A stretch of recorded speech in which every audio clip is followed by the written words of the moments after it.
halaman berapa kemarin? 17. Kaifa al-i'tiqadu bil wujudi lillahi ta'ala, itu ya. Sudah itu ya. Bahwa kita meyakini adanya Allah, wujudnya Allah itu tanpa ada perantara sesuatu, tanpa ada perantara apapun, tanpa ada bantuan. Wa anna wujudahu wajibun la yumkinu an yalhaquhu adam. Bahwa tidak mungkin yang namanya Tuhan itu adam, dan itu artinya apa? Tidak ada. Jadi sesuatu yang ada pasti ada yang mengadakan. Meja ini ada karena ada yang membuat, tukang kayu dan seterusnya gitu ya. Nah itu karena ada yang menciptakan. Sama dengan kita ini, sama dengan al-hawadis, yakni makhluk-makhluk yang baru diciptakan, itu semuanya pasti ada yang maha ada, yakni Allah Subhanahu wa ta'ala. Sekarang halaman 18 ya. Idam. Soal kaifa al-i'tiqadu bil qidami lillahi subhanahu wa ta'ala. Bagaimana keyakinan kita terhadap konsep al-qidam. Qidam ini artinya dahulu. Qidamnya Allah Subhanahu wa ta'ala. Jawab huwa an na'taqida anna Allaha qadimun. Kita meyakini, caranya dengan meyakini sungguhnya Allah itu maha dahulu. Na'ni annahu mawjudun qabla kulli syai'. Allah itu mawjud, ada sebelum apa? Terciptanya segala sesuatu. Fi waqtin minal awqat. Mana tadi? Wa annahu lam yakun ma'duman fi waqtin minal awqat wa anna wujudahu laisa lahu awwal. Coba dilihat terjemahannya itu. Caranya dengan meyakini sungguhnya Allah Subhanahu wa ta'ala maha dahulu, yakni Allah wujud sebelum terciptanya segala sesuatu. Nah, Allah itu selamanya akan wujud, selamanya akan wujud, dan wujudnya itu tidak mempunyai permulaan. Itu tidak. Jadi kemarin seperti saya sampaikan, banyak orang yang mengaku sebagai Tuhan. Tapi sebelum dia lahir itu alam sudah baik-baik saja, dunia ini sudah ada dan baik-baik saja. Berarti kan tak mungkin Tuhan itu datangnya terlambat. Kalau negeri gak mungkin. Ya kayak polisi India ngono. Terus beres baru teko polisi ini. Tuhan itu ya awal, tapi tidak ada waktu permulaannya. Maha awal, tidak ada waktu permulaan. Kalau kita kan ada waktu permulaannya. Ketika kita dilahirkan oleh seorang ibu, nah itulah kita startnya ya toh. Kita wujudnya itu kan ketika kita lahir, dan pasti nanti ada akhir. Nah, sebelum saya menempati rumah ini, rumah Akoba 1 itu sudah berapa generasi ya yang sudah meninggal itu kan. Saya kan hanya meneruskan, panjenengan juga begitu, meneruskan rumah orang tuanya, sebelum orang tuanya yang mbahnya dan seterusnya. Nah, itu kan kita harus mikir bahwa semuanya itu akan datang silih berganti, dan Allah itu selamanya akan wujud. Tidak mungkin Allah itu memiliki sifat fana. Dalam Al-Quran Allah menjelaskan kullu man 'alaiha fan wa yabqa wajhu rabbika dzil jalali wal ikram. Kullu man 'alaiha fan, segala sesuatu 'alaiha, di atasnya, di atas bumi ini, fan itu artinya fana. Ya, segala sesuatu akan binasa, akan hancur, akan hilang seiring dengan berjalannya waktu, cepat atau lambat. Ono sing umure mek pirang dino, ono sing lama. Kayak nyamuk itu berapa hari sih? Tidak lama kan nyamuk itu. Usia nyamuk paling piro? Berapa hari? Enggak sampai seminggu ya? 5 hari ya, hilang dewe. Karena nyamuknya awet usianya, ono nyamuk sampai 30 tahun ya kebek dunia ya. Berarti kan sudah sunnatul sing mek dulu, sing suwe dan seterusnya. Yang lama-lama itu ya enggak banyak juga kan, kayak yang masih keturunannya zaman dinosaurus kayak buaya itu kan masih ini ya, itu kan wis seimbang, alam ini seimbang, sudah usianya sudah masa hidupnya ini memang sudah diatur sedemikian rupa oleh Allah Subhanahu wa taala. Jadi intinya adalah Allah itu qidam, ya, Tuhan itu wajib bersifat qidam, yakni maha dahulu, dan dahulunya itu sebelum terjadinya segala sesuatu. Nah, ketika Allah, apa yang diciptakan pertama kali oleh Allah, ada yang mengatakan nurnya Nabi Muhammad, ada yang mengatakan kolam, tapi yang paling kuat itu adalah nurnya Nabi Muhammad. Kalau dalam kitab Tiba itu kan nurnya Nabi Muhammad kan berpindah-pindah. Jadi 2000 tahun sebelum Allah menciptakan segala sesuatu, nurnya Nabi Muhammad itu sudah ada dan itu sudah bertasbih.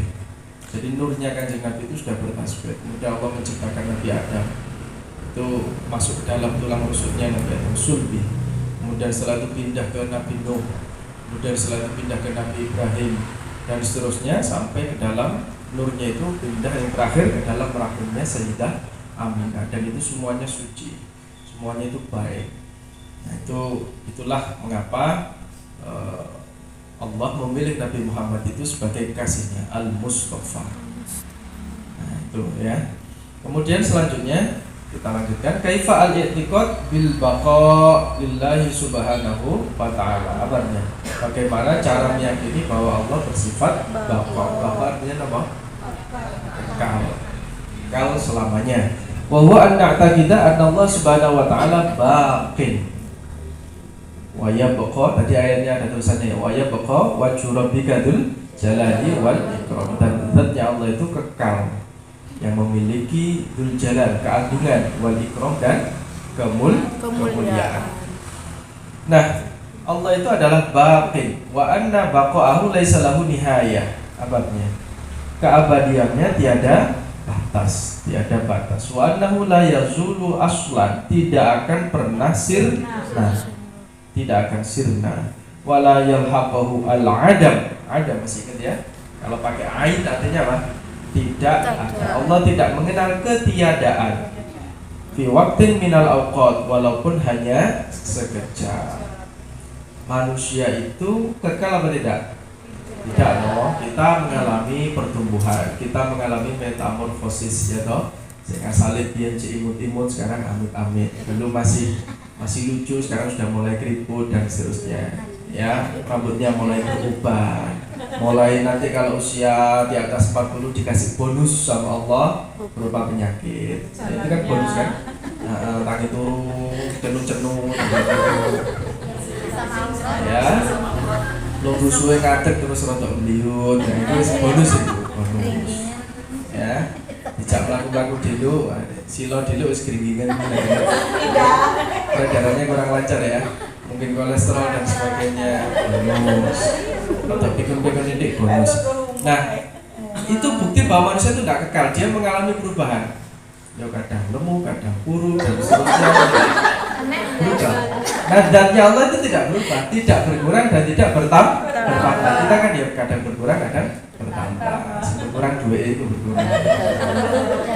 Utangnya tambah akeh, ya. Nah, Allah itu tetap. Baqa itu artinya apa? Tetap. Tidak mengalami perubahan sama sekali. Kalau kita kan pasti ya, manusia itu pasti mengalami perubahan. Bukan hanya secara fisik, tapi juga secara sifat. Sifatnya juga berubah. Tapi sifatnya Allah itu ya, maka Allah itu ya selamanya Ar-Rahman Ar-Rahim. Tidak bisa kita menjudge Allah itu kan gak di sepuro pangeran loh, kata siapa. Allah kan dia lupa, Allah itu punya Ghafur, bahkan Ghaffar, Afuwun, dan seterusnya. Afuwun, Ghafur artinya yang maha pengampun, sing akeh ngapurane. Kita berkali-kali salah, ya Allah tetap mengampuni. Orang langsung dianggap langsung kayak zaman dia umat-umat terdahulu ya. Ada sifat Allah yang lain, yakni Al-Afu, yang maha pengampun juga sama. Cuma ada ulama yang mengatakan Al-Afu itu Allah mengampuni kita dan masa lalu kita tanpa mengungkit masa lalu kita. Beda dengan manusia, kita mengampuni orang, mungkin kita memaafkan tapi diuling-uling, aku tahu ini. Nanti pas makhluk diungkit-ungkit mana. Allah itu bayangkan, dulu kita pernah ngapain aja, Allah itu sudah tidak memikirkan itu, tapi Allah menunggu kita di masa depan. masa depan kita, nanti kita mau berbuat apa. Allah itu selalu berbaik sangka kepada kita. Nah itu kan sifat Allah seperti itu. Sifat Allah itu tidak berubah. Tapi kalau kita ini kan pasti berubah. Kadang hari ini semangat, besok mungkin malas, hari ini optimis, besok menjadi pesimis, tidak yakin. Nah itu kan makanya terus apa itu Allah memerintahkan kita itu yo ben atine tenang, ya frekuensinya itu stabil, harus banyak-banyak zikir ya toh. Ala bidzikrillah tatmainnul qulub. Banyak caranya. Membuat hati, kalau para ulama merumuskan itu ya, ada 5: sholat tahajud, qiyamul lail, atau mungkin dengan cara berpuasa, atau membaca Al-Quran dengan mentadabburi maknanya, atau mendekat dengan orang-orang yang soleh. Nyawang ulama tok wis. Ya, cirinya wali Allah itu adalah ketika dipandang, ya beliau mengingatkan kita kepada Allah. Kita merasa awal dhewe iki cek rusuh, cek kotor dan sebagainya, terus hati menjadi tenang, seneng ya mengono nasihatnya, dekat kepada beliau meskipun cuma bercengkrama biasa tapi hati kok tenang. Nah, itu caranya. Jadi ulama itu sudah memberikan cara. Karena karena kita ini itu tadi fluktuatif, tergantung keimanan kita. Al-iman yazdad wa yanqus.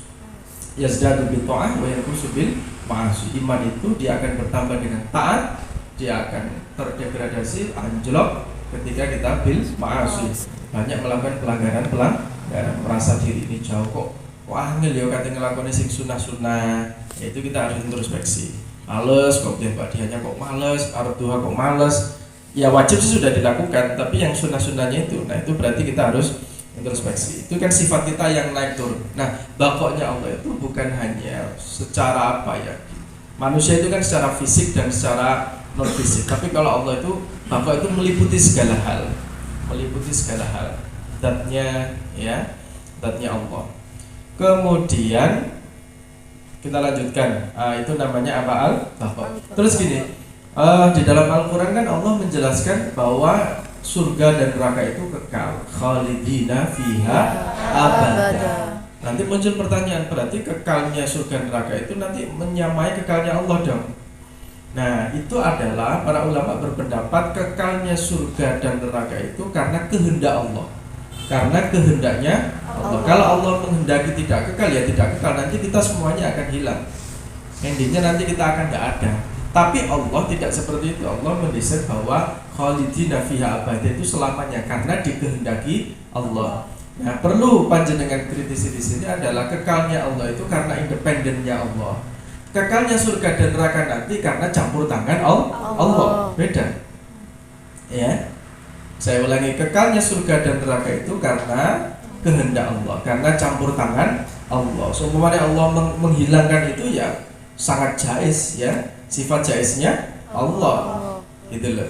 Jangan salah sangka loh nanti kita kan selamanya di surga ya karena itu karena Gusti Allah. Kalau Allah tidak karep seperti itu ya hilang sudah, kita tidak ada. Tapi Allah berkehendak lain. Tapi kekalnya Allah itu memang karena kuasanya Allah sendiri, independen tanpa campur tangan orang lain. Gitu. Ya. Ana wong sing gak tau belajar tapi kok moro-moro pinter. Berarti kan campur tangan Allah. Allah memberinya ilmu laduni. Ada ilmu laduni ada. Dalam Al-Qur'an wa 'allamnahu min ladunna ilma. Surat Al-Kahfi. Wa alamna lan ngajarake sapa kita hu ing Khidir min ladunna, dari sisi kami. Ladun itu dari kata ladunni sisi kami, cedek aku. Karena itu pemberian langsung bil ladunna ilma, tanpa ada proses iktisab, tanpa ada proses belajar seperti layaknya manusia, moro-moro pinter. Nah, ada murid yang pinter dengan campur tangan seorang guru. Nanti beda lagi ini sudah mungkin tangan ketiga ini ya. Kan kalau langsung pintar itu langsung sama Allah, tapi kalau dengan guru ya sudah proses kesekian. Diajari wong tuane, ya diajari guru, ya diajari kiai ini di kampung, lingkungan, ya dia berproses menjadi pintar karena pengalaman interaksi sosial. Tapi ono wong sing gak tau interaksi sosial moro-moro pintar, kabeh iso, ilmu umum, ilmu agama, moro-moro iso. Ya itu ilmu laduni. Nah itu campur tangan, karena campur tangan Allah. Tapi kekalnya apa itu? Kekalnya Allah, bakoknya itu independen. Oke, kemudian soal selanjutnya. Kaifa al-i'tiqadu bi mukhalafatihi ta'ala lil hawadis. Mukhalafatu lil hawadisi ay al makhluqat. Nah, kemarin saya sampaikan bahwa yang namanya hawadis itu adalah makhluk. Hawadis itu sesuatu yang anyar teko, sesuatu yang baru datang. Baru datang itu pasti makhluk, baru tercipta. Huwa an-na'ta kita. Huwa Ustaz nulis mungkin bisa dibaca yang jim Arabnya saja. Huwa an jawabnya aja langsung jim.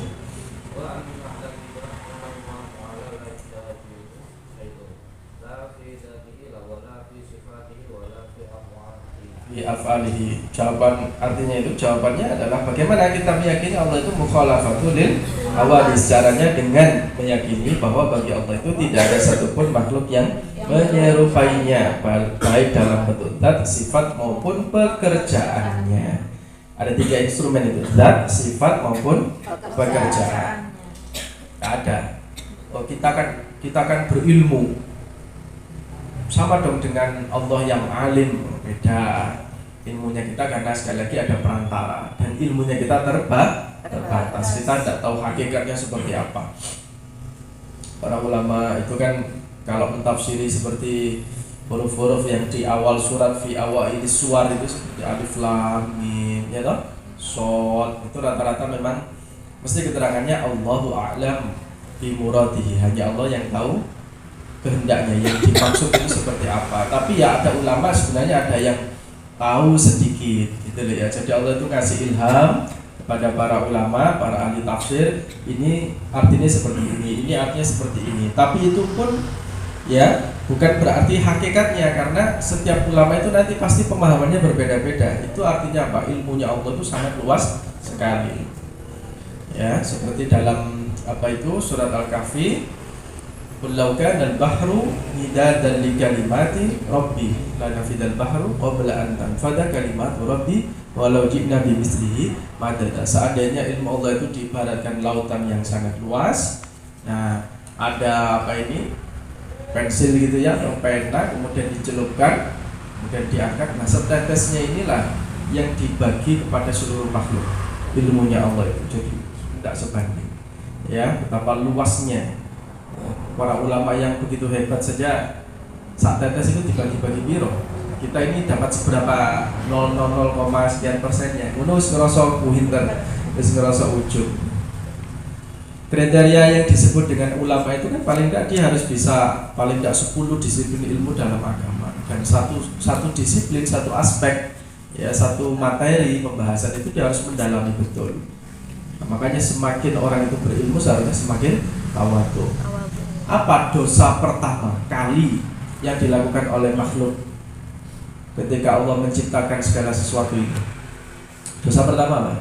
Takabur, sombong. Siapa? Iblis. Iblis ketika disuruh bersujud, dia merasa dirinya lebih baik. Ana khairun minhu, khalaqtani min narin wa khalaqtahu min tin. Nah, itulah dosa pertama, takabur, sombong. Jadi kita harus berhati-hati bahwa jangan sampai kita terus mari maca buku gitu ya, berhari-hari khataman dalam sebulan habis berapa buku, terus merasa mendapat pencerahan. Ya, kita jangan lupa mengucapkan alhamdulillah. Kalau tidak gitu nanti kita bisa merasa ada sedikit rasa takabur ya. Atau umpama seminggu full iktikaf di masjid, terus mari ngono jamaah 5 waktu tidak pernah telat selama seminggu. Mari ngono terus mulai ning dalan petuk uang cangkruk ning warung, terus mari ngono terus dia merasa wah wong iki kok cangkruk ngopi, dan dia merasa dirinya karena sudah lulus seminggu tadi iktikaf memandang orang lain rendah. Oh, itu bahaya, itu bahaya. Makanya para ulama kan tidak seperti itu ya, jadi terlalu ekstrim dalam beragama, dalam beribadah. Sosialnya bagus, ngajinya orang pati iso gitu loh. Tapi kalau ada apa-apa dia yang paling utama, paling awal membantu temannya yang kesusahan dan seterusnya. Kan ada aspek yang lain. Saya bukan ahli puasa, ya. Nah, kuat saya kalau umpama Senin Kemis atau puasa Daud umpama atau Qiyamul Lail, tapi ada aspek lain. Nah, ibadah-ibadah panjenengan itu kan punya ciri khasnya masing-masing. Apa yang Anda suka? Sukanya silaturahmi, sukanya ngasih oleh-oleh orang, suka ngasih hadiah dan seterusnya gitu ya. Meskipun gajinya nggak lancar, macam-macam. Nah itulah rahmatnya Allah itu luas gitu loh. Jadi banyak aspek yang bisa kita pelajari. Oke. Nah kita kembali lagi ya. Keterangannya itu mukhalafatul lil hawadisi. Bahwa Allah itu tidak ada yang menyerupai Allah segala sesuatu apapun, baik itu zatnya, sifatnya maupun af'al. Af'al itu artinya apa? Pekerjaan Allah, segala sesuatu yang diciptakan Allah. Allah menciptakan, manusia juga menciptakan, tapi tidak sama. Ya tak? Allah contoh, Allah itu menciptakan segala sesuatu sebelumnya sudah ada contohnya apa belum? Nggak ada. Moro-moro menciptakan gunung, moro-moro menciptakan pohon seperti itu. Anda menciptakan pohon imitasi, namanya juga imitasi, karena sebelumnya sudah ada yang dicontoh. Anda bikin rekayasa apa, umpama tanaman atau kebun atau apalah itu. Oh sama, saya juga menciptakan penemuan ini, itu kan terinspirasi. Ada orang menciptakan pesawat, kan terinspirasi seekor burung.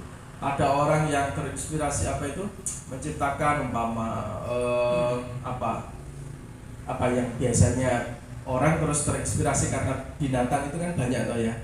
Kapal selam, submarine itu ya, karena dia terinspirasi ikan yang ada di dalam lautan dan seterusnya. Ya itu kan karena terinspirasi. Ya. Kalau ada orang yang pertama kali menemukan ini, itu pasti ada campur tangan Allah. Itu namanya ilham. Kalau orang pintar mendapatkan segala sesuatu, ide yang cemerlang, itu namanya ilham. Karena manusia punya akal, Allah sudah mendawuhkan di dalam Al-Quran, fa'alhamaha fujuraha wa taqwaha. Fa'alhamaha itu dari kata ilham. Allah memberikannya inspirasi. Apakah akal itu dipakai untuk sesuatu yang positif, negatif ya, fujur itu artinya negatif, fujuraha wa taqwaha, apakah dipakai untuk sesuatu yang baik. Nah, kita lanjut. Kaifa al-i'tiqad bi mukhalafati dzatihi subhanahu wa ta'ala. Bagaimana sih cara meyakini bahwa zat Allah berbeda dengan makhluknya? Huwa an na'taqida anna dzat Allah subhanahu wa ta'ala la tushabihu syai'an min al-makhluqat bi wajhin min al-wujuh. Fa kullu ma tara aw yakhturu bi balika fa Allahu laisa kamitslihi syai'un. Kita lihat jawaban ini penting. Caranya adalah dengan meyakini bahwa sesungguhnya zat Allah itu tidak menyerupai zat makhluknya dalam segi apapun. Jadi semua hal yang kita lihat ataupun yang terbayang dalam hati kita tentang Allah, persepsi kita tentang Allah, maka Allah tidak seperti itu. Anda kan pasti sejak kecil itu sudah bayangkan Allah itu seperti ini, gak kayak penuh. Saya Anda sudah pintar, sudah gede, sudah matang pikirannya, rasionya sudah jalan, terus punya konsep lain kepada Allah. Ya bukan seperti itu. Oh berarti kayak gini. Ya bukan lagi, terus kayak gitu. Laisa kamitslihi syai'un.